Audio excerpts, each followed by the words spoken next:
Direninha me plon. Pescamento non tamane anni 70, 80. Lo qual com ele também é pescar no cava. Nós temos cambio de água, temperatura de água.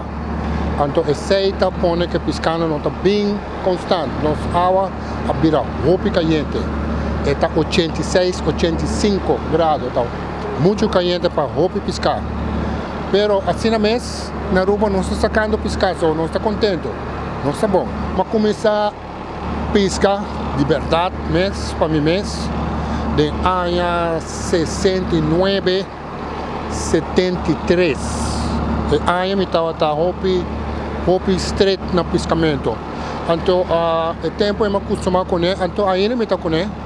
E me compra tudo o qual me tem de pesca, mas se tudo o qual me praxe de pesca, e ainda me está com pesca.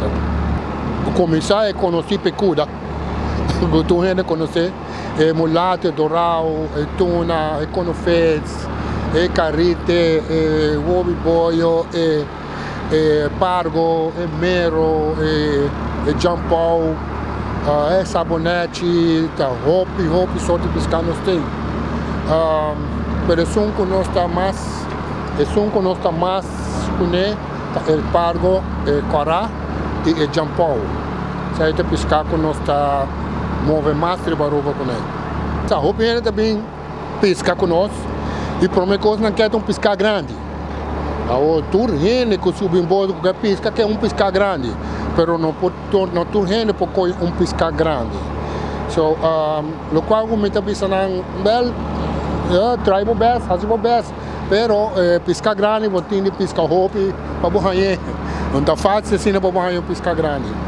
Nós está cuidando nos pesca, roupa de pescador não está cuidando nos pesca bom e não tem bom boto, cuida do boto mesmo em boa condição para pescar bom e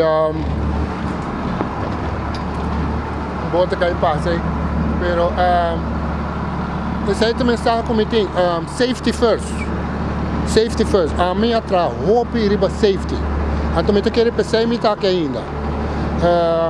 Tu gosta está bom mas você vai lá mais para louco. Aí está mensagem para todo pescador. E roupa não tem roupa chance, então chance me comigo. Passou não tem coisa novo com a trago, que não me se traga duro para você pescar. Coco bota comprar e tira de água e mesmo está treze pescar.